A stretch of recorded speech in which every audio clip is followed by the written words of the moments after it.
Hello guys semua, nama Eric. So hari ini hari bulan 20. So happy Deepawali semua korang. So sebab kenapa tujuan Eric buat video ni?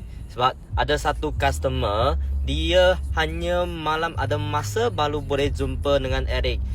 So Eric adjust sampai hari ini baru customer itu ada masa untuk jumpa dengan saya lah.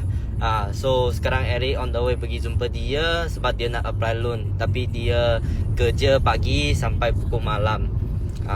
So sekarang dia sudah habis kerja, so Eric sekarang on the way pergi jumpa dia. So tak kisah korang kerja sampai pukul berapa, Eric pun boleh adjust masa untuk jumpa korang semua. So kalau korang nak ada berminat nak apply loan ke atau nak buat pinjaman dengan Eric, boleh PM Eric dekat bawah atau link dekat bio.